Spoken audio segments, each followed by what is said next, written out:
Assalamualaikum warahmatullahi wabarakatuh. Selamat pagi, siang, malam saudaraku, khususnya Bapak Ibu Guru dimanapun berada saat ini.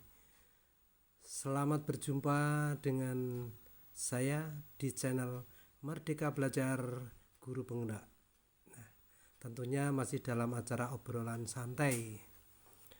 Bapak Ibu semuanya, saya doakan semoga Bapak Ibu tetap sehat walafiat, dijauhkan dari segala penyakit sehingga bisa beraktivitas. Demikian Bapak Ibu ya. Langsung pada kesempatan ini obrolan santai pada video ini dengan materi apa penyebab gagalnya proses pembelajaran bahasa Indonesia di tingkat dasar. Nah, ini mencari penyebabnya. Apa penyebabnya? Kemarin pada video yang pertama sudah saya paparkan dan saya sampaikan bahwa berdasarkan ABCD, kesimpulan saya atau pendapat saya pembelajaran bahasa Indonesia di SD selama ini telah gagal. Itu pendapat saya Bapak Ibu, tentunya mungkin pendapat Bapak Ibu lain. Tidak apa-apa. Langsung saja Bapak Ibu, saya gambarkan ini gambaran versi saya. Versi saya menggambarkan seperti ini Bapak Ibu.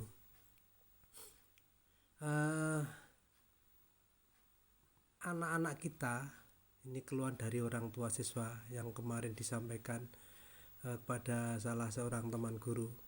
Hasil pembelajaran itu anak-anak sulit untuk diajak berkomunikasi dengan bahasa Indonesia yang baik dan benar. Kemudian tulisan anak jelek-jelek itu menurut orang tua. Kemudian ditanyakan apa penyebabnya. Nah, gambaran perjalanan seperti ini Bapak Ibu. Memang harus kita terima dengan lapang dada keluhan dari orang tua siswa tersebut. Dalam proses pembelajaran ini ada outputnya, yang diinginkan itu outputnya atau anak-anak ini berhasil atau sesuai dengan apa yang diinginkan dalam proses. Nah, anak-anak itu kan diproses. Di dalam proses ada kegiatan PBM, penilaian dan evaluasi di dalam kegiatannya. Nah, proses ini mendasar atau mengacu atau berpedoman pada konsep dan bagan yang diwujudkan di sini kurikulum, prota, promes ya, pengembangannya sampai RPP. Kurikulum, prota, promes, silabus, RPP. Jadi adanya kegiatan ini pasti landasannya ini. Nah, pengembangan ini didasarkan dari landasan filosofi dan dasar teori. Landasan teori. Filosofinya sebuah hakikat belajar bahasa. Teorinya tujuan pembelajaran bahasa Indonesia di tingkat dasar. Jadi ada sebuah cita-cita luhur di sini. Cita-cita luhur. Kemudian dirumuskan, dikonsepkan. Kemudian konsep tersebut dijadikan acuan dalam kegiatan sampai penilaian dan evaluasi. Tetapi hasilnya masih rendah. Ini hasil 4 lembaga survei selama berpuluh-puluh tahun, kemampuan membaca anak Indonesia rendah. Ini tidak asing lagi, tidak rahasia lagi. Nah, ini kalau saya dekatkan Bapak Ibu, filosofinya begini. Hakikat belajar bahasa adalah belajar berkomunikasi. Tujuan pembelajaran bahasa adalah agar peserta didik memiliki kemampuan berkomunikasi secara efektif dan efisien dengan etika yang berlaku baik secara lisan maupun tulis. Ini landasan teori, landasan filosofi dan teorinya. Kemudian dikembangkan dalam sebuah konsep. Konsep ini dijadikan sebuah dasar proses pembelajaran. Nah, hasilnya, goalnya terakhir gagal. Ini loh, Ini pendapat saya, kalau Bapak Ibu berpendapat telah berhasil ya enggak apa-apa. Monggo, kita beda pendapat enggak masalah. Jadi saya pun ini siap untuk dikritisi, diberikan masukan, mungkin namanya juga manusia. Saya juga manusia, mungkin punya kelemahan, kekurangan. Ini versi saya, rumusan saya berdasarkan kajian dari beberapa buku, pedoman, petunjuk dan sebagainya. Nah ini. Kemudian setelah kita tanda tanya di sini, ada apa dengan proses, ada apa dengan persiapannya, prota, silabus, RPP. Kemudian timbul pertanyaan begini. Berdasarkan gambar perjalanan proses menuju hasil seperti tersebut di atas, timbul pertanyaan, apa penyebab gagalnya pembelajaran bahasa Indonesia di SD selama ini, Pak? Nah, obrolan kita sampai pada menuju ke sana. 1. Apakah ada kesalahan dari para pendidik atau Bapak Ibu guru kita? Saya ragu, Bapak Ibu.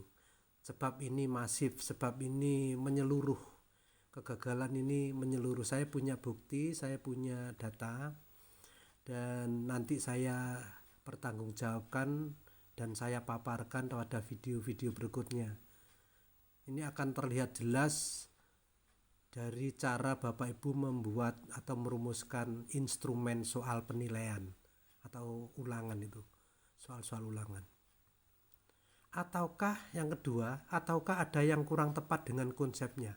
Nah ini, kegagalan ini apakah ada kesalahan dari para pendidik atau Bapak Ibu guru? Kalau saya tidak, justru Bapak Ibu guru ini menjadi mohon maaf agak sedikit ekstrim, korban dari konsep, korban dari sistem. Jadi sekali lagi Bapak Ibu guru merupakan pelaku ini tidak bisa berbuat banyak karena adanya konsep yang lepas dari konteksnya. Jadi yang dua, Bapak Ibu.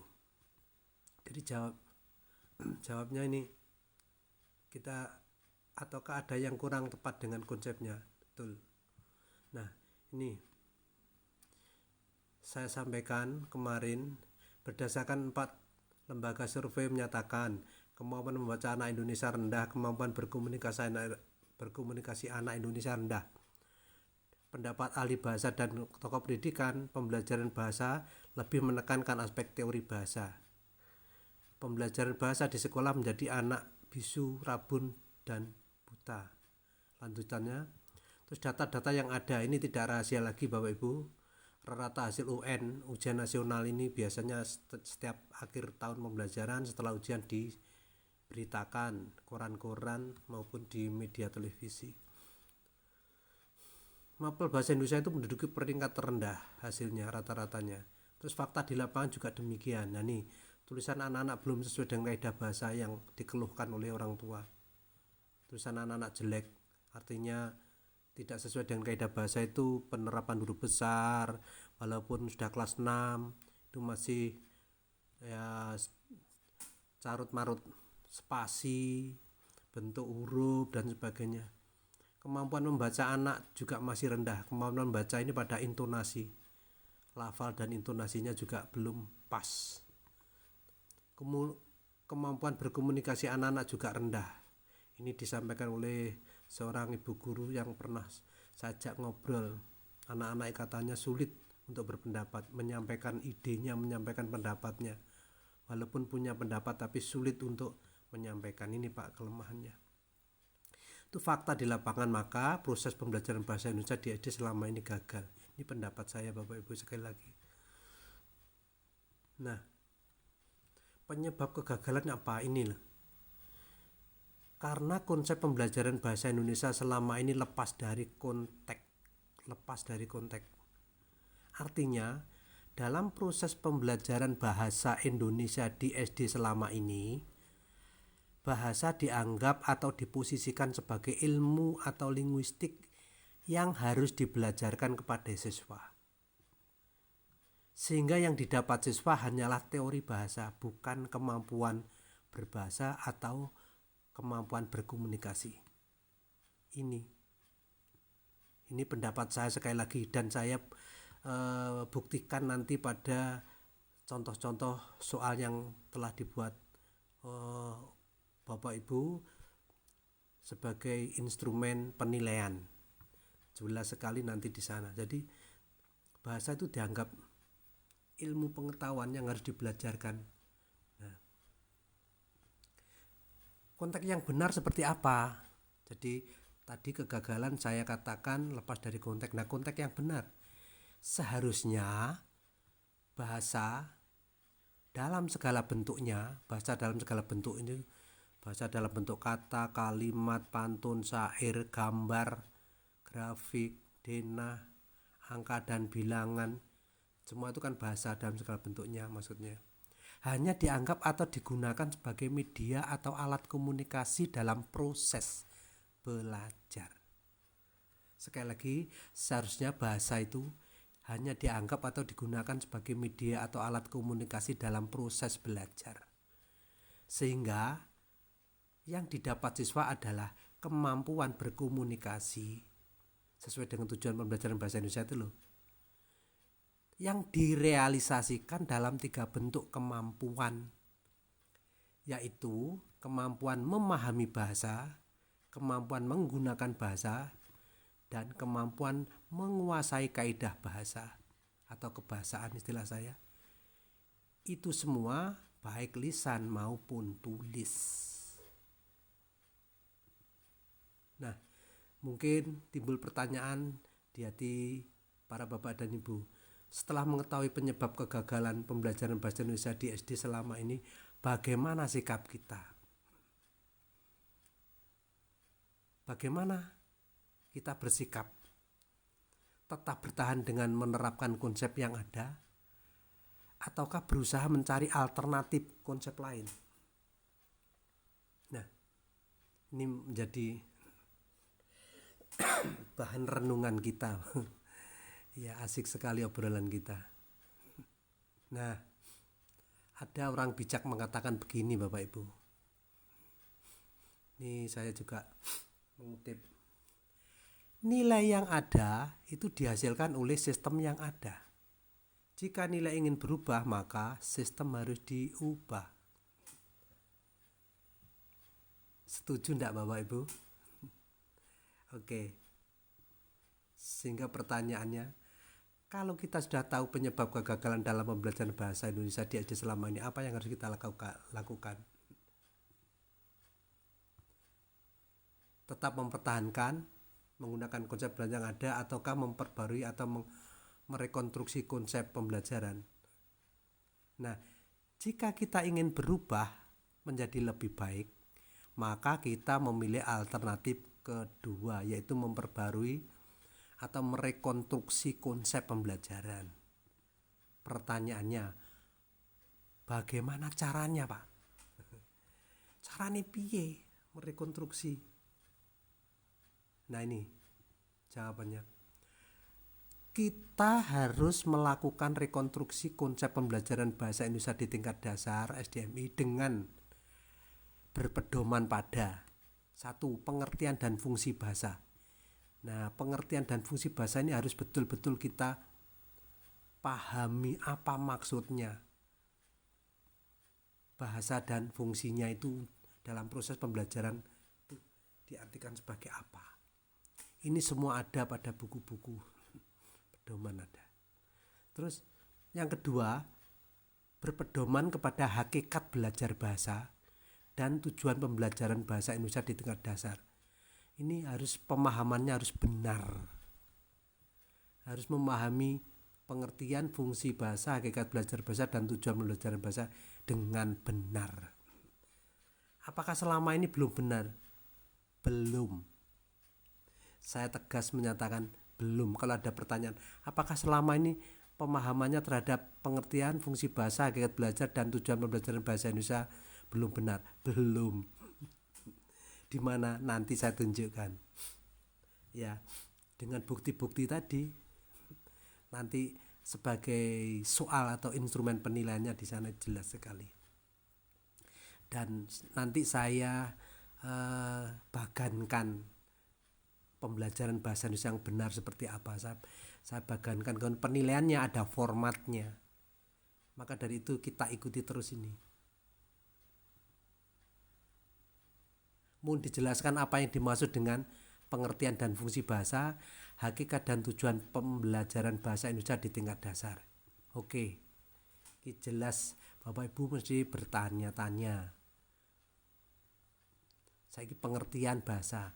Bahasa adalah salah satu alat komunikasi, itu pengertiannya. Bahasa itu kan simbol, lambang. Alat komunikasi, dianggap sebagai alat komunikasi.